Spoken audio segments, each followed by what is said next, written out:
반대로 이게 급성 바이러스나 세균성 질병이 있다 그러면은 세포 외로 다 빠져나간다는 얘기입니다. 그리고 중금속이나 화학 중독, 우리가 환경 호르몬에 오염이 되어 있는 경우 이런 그 중금속이나 이런 것들이 있어도 세포 밖으로 물이 빠져나간다는 얘기예요. 그래서 모발 중금속 검사를 하고 나서 중금속이 있는 사람들을 우리가 BI 검사를 해봐서 인트라셀룰라, 익스트라셀룰라 물의 양을 측정을 해보게 되면 이것이 거의 다 일치되고 있다는 것을 알려주고 있습니다. 그리고 이제 다른 독성 물질이 있다거나 이렇게 되면은 물이 세포 밖에 주로 놓여져 있게 된다는 얘기죠. 그래서 그 검사를 하게 되면 이렇게 그림에서 이렇게 결과값을 이렇게 이제 그 컴퓨터를 통해서 이렇게 적절하게 이렇게 잘 나와져 있는지 아니면 이렇게 붉은색으로 가게 되어 있는지 이런 형태를 취하게 해주는 검사 결과지를 환자가 받아볼 수 있게 하는 결과지가 나와져 있는 것들입니다. 이게 거꾸로 이 검사는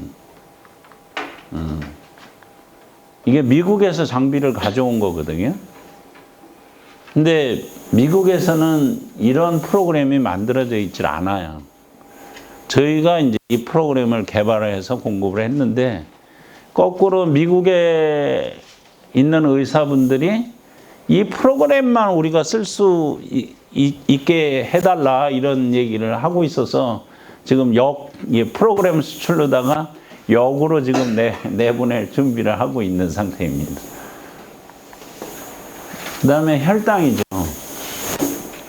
대한민국 40대 이상 국민의 20%가 당뇨, 혈당에 문제가 있다라고 할 정도로 혈당의 중요성이 계속 유지되고 있는데 이거는 간단하게 혈액 검사를 통해서 또 혈액 검사가 원내에서 그냥 쉽게 혈액 한 방울만 채취해도 우리가 혈당을 다 정상값인지 아닌지 측정해낼 수 있고 요즘은 헤모글로빈 A1C까지 수치가 얼마인지까지도 다 측정해낼 수 있는 장비가 나와 있기 때문에 쉽게 알아낼 수 있는 부분들로 들어가죠.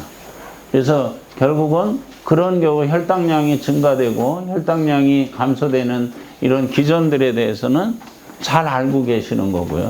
그다음에 결국은 그게 먹는 거하고 관련되어 있다는 것들을 해서 식이 조절을 어떻게 하는 것이 혈당을 유지할 수 있는가 하는 부분들을 이미 다 알려져 있는 사실이고 또 쉽게 이게 환자들은 또 이것을 그렇게 잘 알고 있으면서도 먹는 것을 본인 스스로 조절하지 못해서 이게 병원에 올 때만 이제 좀 조절을 해갖고 오고 병원에서 나오면은 또 안 조절하고 그러니까 맨날 그 모양 고타령인 형태가 많이 나타나고 있는 것들이죠.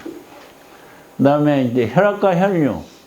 혈압도 일반적으로 아까 얘기했듯이 120에서 80 사이를 유지하는 것이 일반적인 혈압의 상태를 볼 수 있고요. 그 다음에 호르몬 분비 조절. 호르몬은 우리 몸속에서 굉장히 중요한 역할을 하고 있죠. 여러 가지 인체를 지배하는 과정들을 항상성 유지를 위해서 하는 것들이 굉장히 많고 이게 이제 임신, 성장, 면역 기능, 감정, 뇌 활동 이런 것까지도 전부 호르몬이 반응을 하고 있습니다. 근데 이런 호르몬을 검사하는 방법이 혈액으로 검사하는 방법이 있고 타액을 통해서 검사하는 방법이 있습니다. 타액은 5가지 호르몬을 검사를 해주고 있는데 코티졸, DHA, 테스토스테론, 에스트라디올, 프로게스테론 이런 5가지 검사를 해주고 있습니다.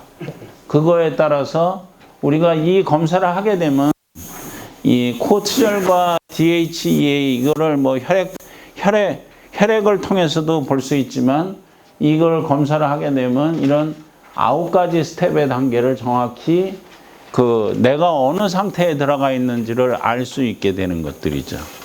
근데 대부분 50이 넘어간 여성분들은 대부분 이 이 타액 호르몬 검사를 해서 보게 되면 4번이나 이쪽에 이 밑에 하단부에를 주로 차지하게 되는 것이 이 코르티졸과 DHA 레벨을 보면 알 수 있게 되는 것들이고, 그걸로 인한 질환들이 여러 가지 많은 것들이 나타나게 되어 있습니다.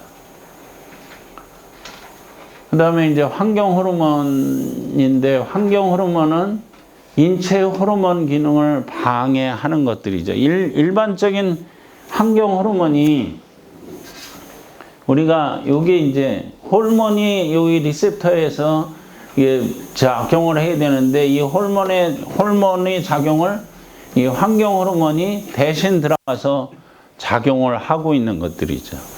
근데 환경 호르몬 하면 굉장히 어렵게 생각할 것 같지만, 이게 우리가 일상생활 속에서 많이 접하는 환경 호르몬은 샴푸 같은 계면 활성제, 또 그다음에 화장품, 또 그다음에 이게 플라스틱류, 예?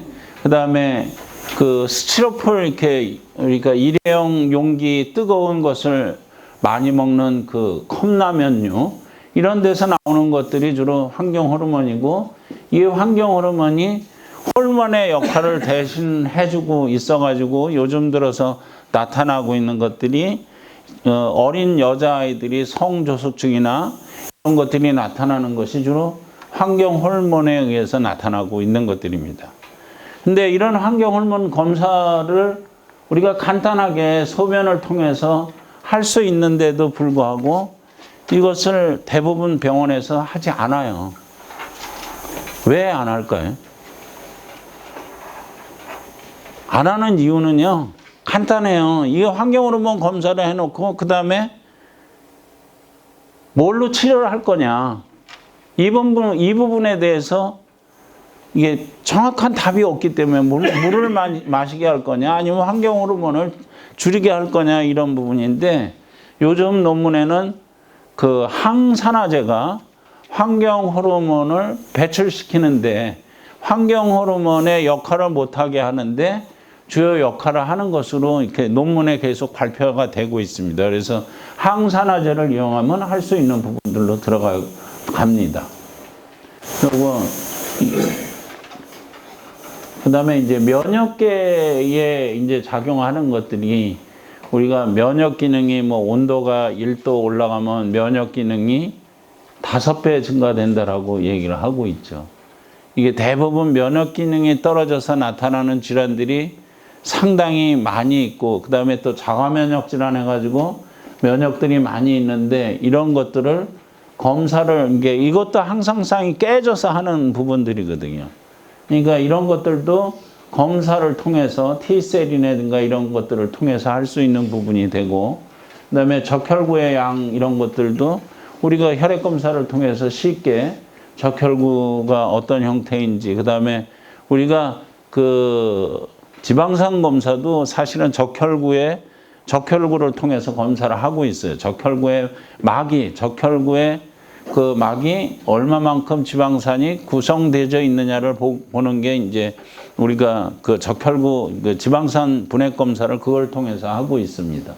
그리고 교감신경과 부교감신경, 자율신경계를 보는 거는 지금 이제 전에는 의료보험이 안 됐었는데 HRV 검사해가지고 이게 의료보험이 되고 있어요. 그래서 HRV 검사를 하게 되면 자율신경계가 교감신경이나 부교감신경이 제대로 작동을 하고 있는지 안 작동을 하고 있는지도 알아낼 수 있는 검사로 들어가고, 그 검사 최근에 의료보험이 되고 있어서 여러 병원에서 도움이 됩니다. 그 다음에 비타민 C인데, 비타민 C는 항산화제로서 면역이나 이런 데 굉장히 중요한 역할을 하고 있는 것에 대해서는 다 알고 있는데, 내가 이 비타민 C를 복용을 해야 되는지,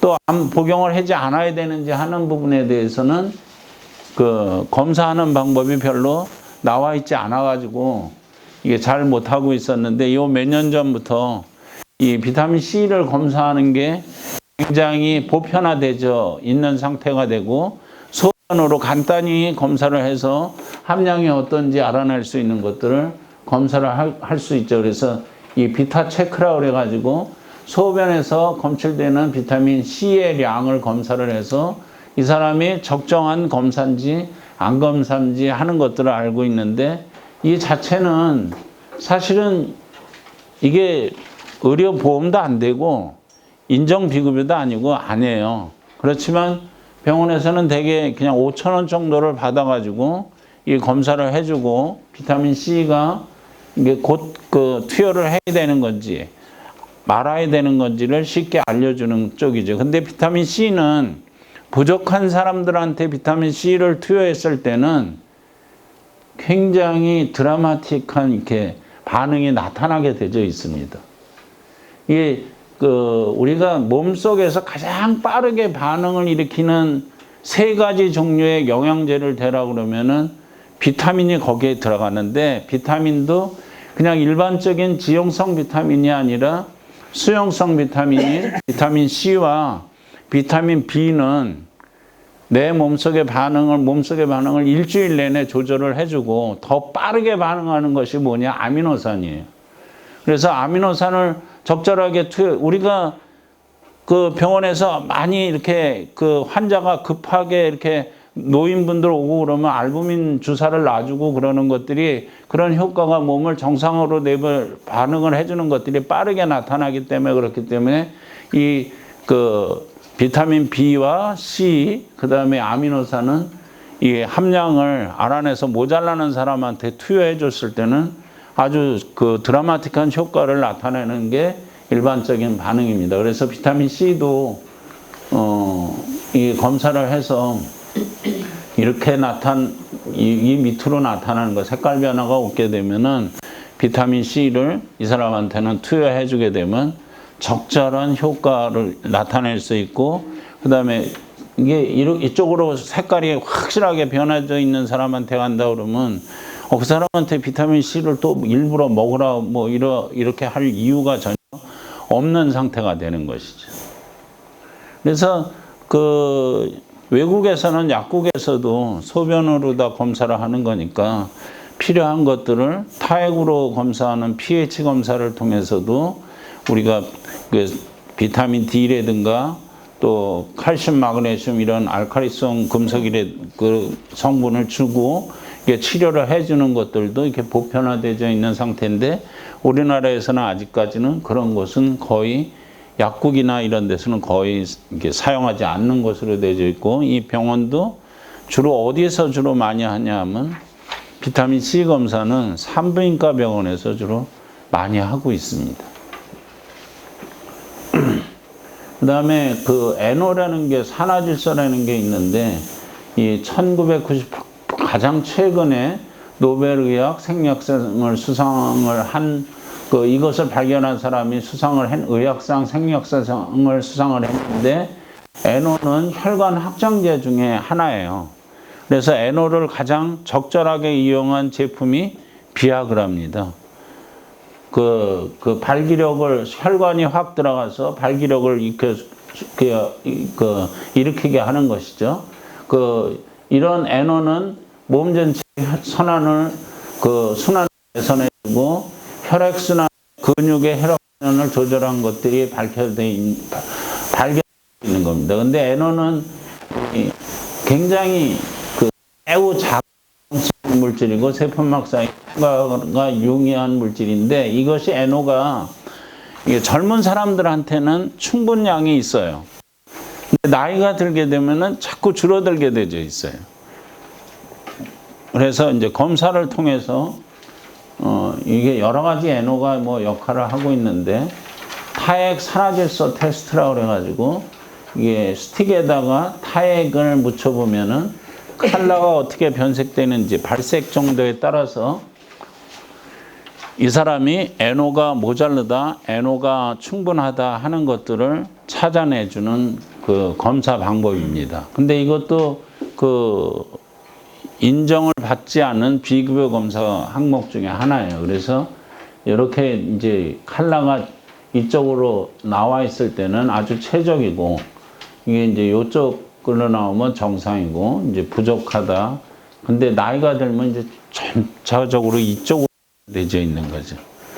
그러면 이거를 NO를 증강시킬 수 있는 방법이 뭐가 있겠느냐 하는 부분들에 대해서도 이제 여러 가지 이제 문제들이 있지만, 여기 미국에서 쓰는 걸 보면 이제 수험생이라든지, 그 다음에 이제 프로그래머, 두뇌를 많이 쓰는 사람들은 이제 프로그래머, 금융가, 뭐 두뇌 게임을 하고, 뭐 이렇게 하여간 이렇게 두뇌를 많이 쓰는 사람들이 NO가 많이 모자르다, 뭐 이런 식으로 해서 쓰여지고 있는 것으로, 검사하고 쓰여지고 있는 것으로 되어 있습니다. 그래서 저희 회사에서도 이거를 미국에서 수입을 해와서 따로 공급을 해드리고 있어요. 그래서 검사 비용이 뭐 그렇게 크게 들어가는 게 아니기 때문에, 이거 하나 들여오면은 뭐 5,000원 받고 뭐 병원에서 검사를 해준다 그러면은 아마 병원 수익을 올리는 데는 별로 나쁘지 않을 거라고 저는 생각을 합니다.